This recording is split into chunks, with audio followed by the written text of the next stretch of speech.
दिल्ली का रास्ता लखनऊ से निकलता है और लखनऊ का रास्ता सामाजिक समीकरणों से। करीब 6 महीने बाद यूपी में चुनाव है, लिहाजा सामाजिक समीकरण भी तेजी से साधे जा रहे हैं। छोटे लोहिया कहलाने वाले जनेश्वर मिश्र की जयंती थी। आज समाजवादी पार्टी ने लखनऊ में प्रबुद्ध सम्मेलन आयोजित किया और इस प्रबुद्ध सम्मेलन में ब्राह्मण समाज से जुड़े नेताओं और संतों को बुलाया गया। अखिलेश यादव की ख्वाहिश तो यह थी कि वो जनेश्वर मिश्र पार्क में भव्य आयोजन करें, लेकिन वहां सरकार ने परमिशन नहीं दी। इसके बाद समाजवादी पार्टी ने अपने हेडक्वार्टर में जयंती मनाई, लेकिन यह कार्यक्रम जितना सामान्य था उसका संदेश उतना ही गहरा है। मौके की नजाकत देखते हुए अखिलेश यादव ने अपने पीडीए ग्रुप में पंडित को सेट कर दिया। सुनिए जरा, अखिलेश ने पंडित को साइकिल पर बिठाने की कोशिश की तो बीजेपी को कैसे परेशानी हुई, लेकिन उससे पहले वो पी से पंडित, प से पंडित, पीडीए वाला समझिए। जब से पीडीए से वो लोग हारे हैं, तब से पीडीए की नई नई परिभाषा बना रहे हैं वो लोग, लेकिन वो लोग भूल गए हैं पीडीए में पीडी पंडित का ही शुड फॉर्म है। गजब। अखिलेश यादव ने अपने पीडीए ग्रुप में पंडित को सेट कर दिया। अखिलेश जी ने पंडित को साइकिल पर बिठाया या बिठाने की कोशिश की तो बीजेपी तिलमिला गई। पसंद नहीं आया। बीजेपी ने अखिलेश को पुराना इतिहास याद दिला दिया। सुनिए। समाजवादी पार्टी का हाल वही है। हमारे गांव में कहावत कहते हैं कि 100 चूहे खा के बिल्ली हज को चली। सर्वाधिक अत्याचार अनाचार यदि ब्राह्मण समाज पर हुआ है तो समाजवादी पार्टी के रिजीम में ही हुआ है। और जब आप फुटेज देखिएगा तो इनके जो बिल्लेदार लोग हैं, जो ठप्पेदार लोग हैं। अच्छा, इसमें इन्होंने एक और चीज जोड़ दी थी, 100 चूहे खाकर बिल्ली चली हज को, तो अब चूहा समझ गया है। 2023 में पीडीए के गठन के बाद यह पहला मौका है जब अखिलेश यादव ने पीडीए में पंडित को शामिल किया है। इससे पहले कई बार अखिलेश यादव पीडीए की परिभाषा बता चुके हैं। पी से क्या है? पिछड़ा। डी से क्या है? दलित। ए से क्या है वो आगे बताऊंगी, लेकिन आज से पहले इसमें पंडित तो कभी फिट नहीं बैठा, कभी नहीं।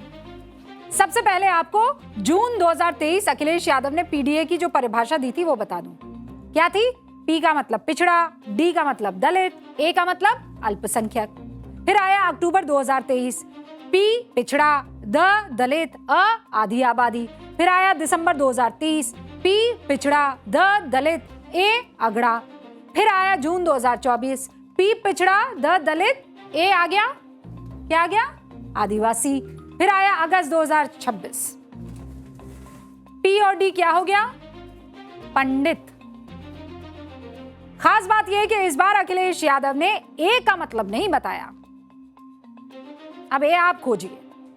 बीजेपी पहले ही अखिलेश के पीडीए का अर्थ पी से पिटाई, डी से दबंगाई और ए से अत्याचार बता चुकी है।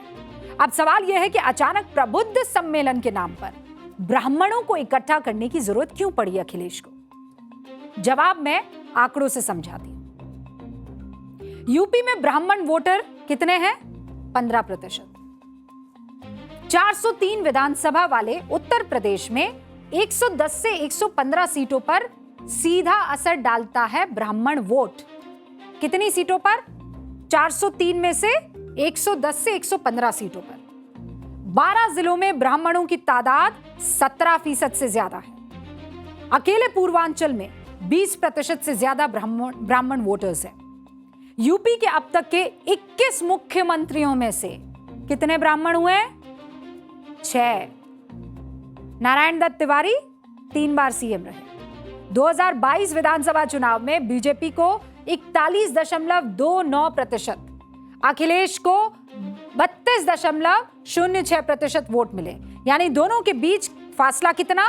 करीब 9% का। 9% का फासला। अब अखिलेश की कोशिश यह है कि ज्यादा से ज्यादा ब्राह्मण वोट अगर काट दिया जाए बीजेपी से और अपने पक्ष में ला दिया जाए तो 2027 की बाजी को पलटा जा सकता है। यही वजह है कि अखिलेश यादव ब्राह्मणों को साधकर अपनी सियासी बिसात बिछाना चाहते हैं, क्योंकि उत्तर प्रदेश की राजनीति का इतिहास बताता है कि यूपी की सत्ता के सिंहासन पर बैठने वाले का राज तिलक बहुत हद तक ब्राह्मण ही करता है। 47 से 89 तक कांग्रेस को मिला तो कांग्रेस ने यूपी में एक छत्र राज किया। 1989 में मंडल कमंडल की राजनीति का उभार हुआ। कांग्रेस उत्तर प्रदेश की मुख्य सत्ता की लड़ाई से लगातार कमजोर होती गई। इसके बाद ब्राह्मण वोट का बड़ा हिस्सा किसके साथ जुड़ गया?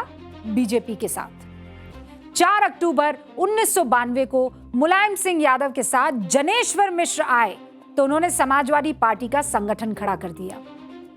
2007 में सतीश चंद्र मिश्र के साथ आने के बाद मायावती ने सर्वजन हिताय सर्वजन सुखाय का नारा दिया।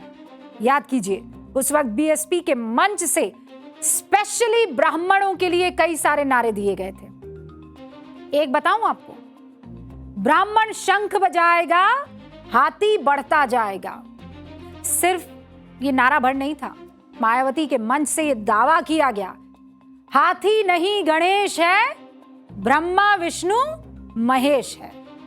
इसका असर यह हुआ कि 16% ब्राह्मण मायावती के साथ आए और मायावती अपने दम पर यूपी की सत्ता पर काबिज हो गई।